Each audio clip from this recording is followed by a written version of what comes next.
Kita sering dengar cerita tentang tanda-tanda akhir zaman. Ada yang sudah terjadi, ada yang sedang berjalan, ada juga yang masih ditunggu. Nah, ini dia.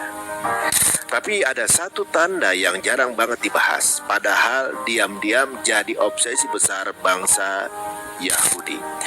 Dan sedang mereka perjuangkan mati-matian. Tanda itu bukan gempa, bukan meteor, bukan juga teknologi canggih. Tanda itu adalah seekor sapi. Iya, sapi merah. Pertanyaannya, kenapa bisa seekor sapi jadi kunci akhir zaman bagi mereka? Apa hubungannya sapi merah ini dengan bait suci, dengan Mesias versi si Wahyudi ini, bahkan dengan kemunculan Dajjal yang Nabi kita peringatkan? Dan yang lebih penting, kenapa sapi merah ini bikin dunia gemetar? Mari kita bongkar satu persatu.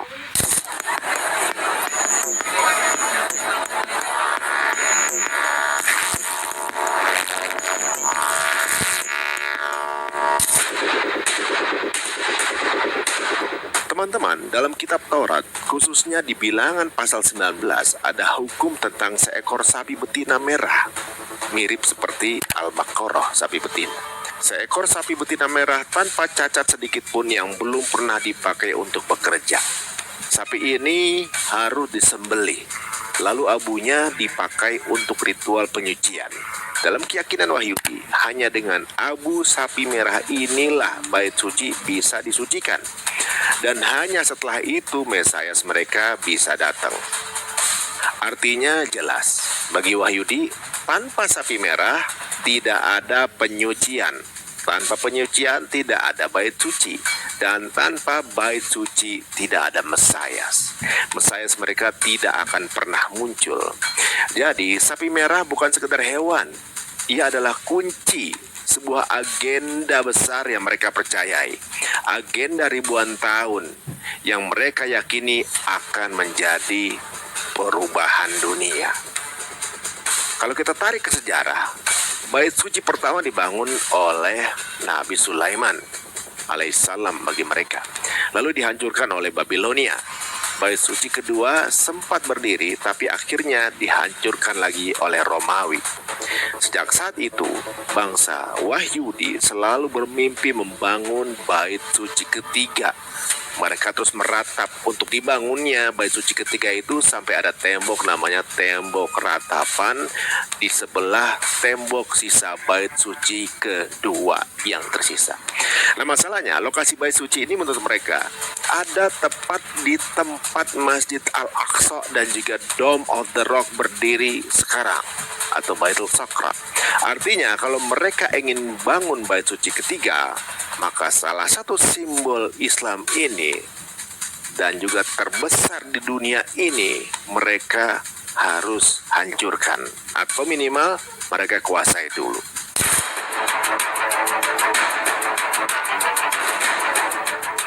Disinilah masalah terbesar muncul karena Al-Aqsa bukan hanya milik Palestina tapi milik seluruh umat Islam. Dan kita tahu dalam hadis Nabi Muhammad SAW sudah memberi kabar bahwa di akhir zaman pertempuran besar akan terjadi di wilayah Syam di sekitar Yerusalem. Jadi semua ini saling terkait. Sekarang pertanyaannya, apakah sapi merah itu sudah ada? Jawabannya iya.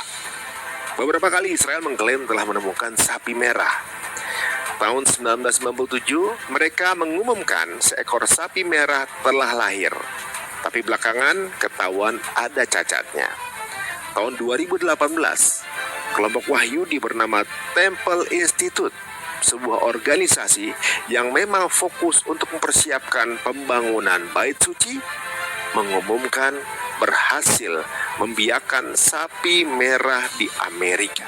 Dan pada tahun 2022, 5 ekor sapi merah dari Texas diterbangkan ke Israel, disambut dengan upacara besar. Widih. Sambil nangis-nangis Robi Yahudi berkata 2000 tahun kami menanti kelahiran sapi yang seperti ini. Nah, sekarang mereka sudah berhasil menemukan 5 sapi yang mirip karakternya dengan itu. Dan mereka itu sekarang udah ada di Yerusalem. 5 5 sapi itu sudah ada di Yerusalem. Oh, Iya, makanya siap. mau buru-buru mereka nih. Buru-buru kebelet banget, makanya ini harus hancur. Buat mereka, ini bukan sekedar hewan. Ini tanda bahwa waktu sudah dekat. Rabi-rabi Yahudi bahkan bilang kalau sapi merah itu benar-benar sempurna. Mereka bisa melakukan ritual penyucian kapan saja. Dan itu artinya jalan menuju bait suci ketiga sudah terbuka. Nah, sekarang kita lihat lebih dalam.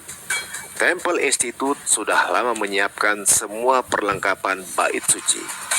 Dari pakaian imam, bejana emas, bahkan replika tabut perjanjian. Semua udah ada, tinggal satu yang belum, sapi merah. Jadi kalau ini terpenuhi, mereka bisa kapan saja memulai. Dan kita tahu, kalau itu dilakukan, berarti Masjid Al-Aqsa dalam bahaya.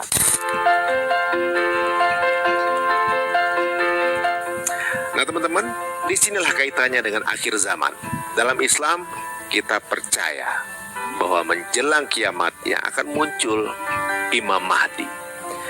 Nabi Isa alaihissalam akan turun kembali dan Dajjal akan keluar membawa fitnahnya.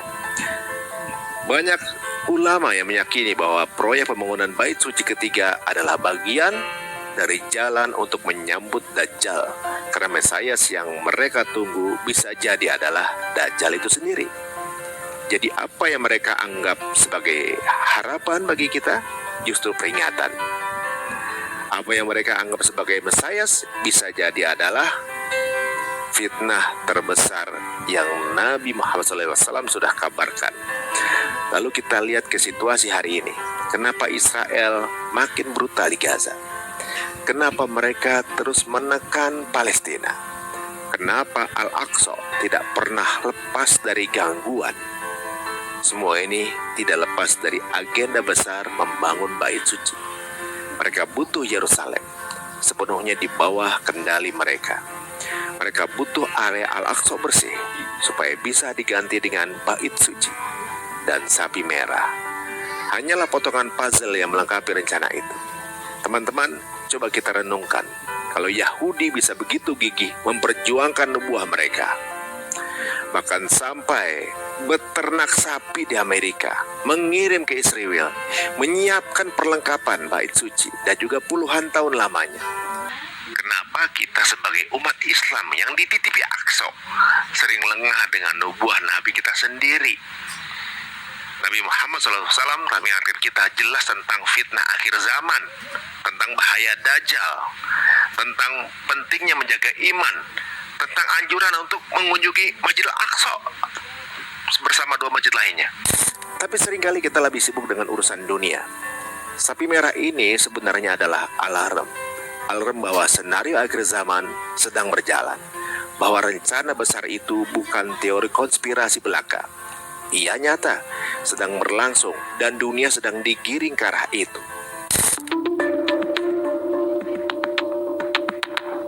Teman-teman, terfikir nggak, kenapa surat terpanjang dalam Al-Quran adalah Al-Baqarah atau sapi betina? Kenapa sapi emas juga yang melalaikan umat Nabi Musa? Kenapa sapi betina juga yang disembah satu kepercayaan lain? Ada juga di kepercayaan Buddha, ada juga sosok sapi betina. Di percayaan pagan, ada sosok sapi seperti ini. Di kepercayaan dewa-dewi Yunani, ada sosok sapi seperti ini. Bahkan, di sosok kelahiran seorang Tuhan yang disamakan dengan Nabi Isa, ada sosok tokoh sapi seperti ini. Kenapa bisa begitu? Sampai sekarang akhirnya sapi menjadi salah satu hewan yang banyak disembah di berbagai keyakinan. Tapi di dalam Islam, anjurannya di Al-Baqarah, sembelihlah sapi. Ini menunjukkan bahwa hewan ini di tempat lain disembah, tapi di tempat ini adalah pure akidah.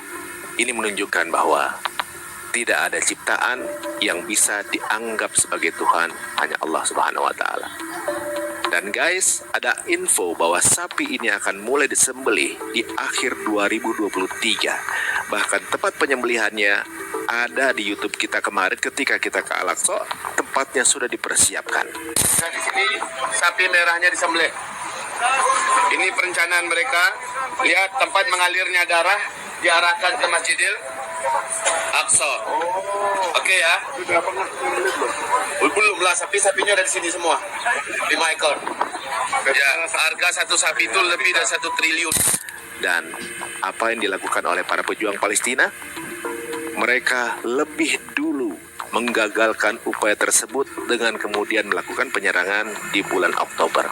Sehingga sampai sekarang kejadian untuk ritual merubah Masjidil Aqsa, menghancurkannya menjadi bait suci tidak juga terlaksana karena sudah didahului oleh para pejuang Palestina. Walaupun mereka harus kehilangan nyawa 60.000 warga Gaza.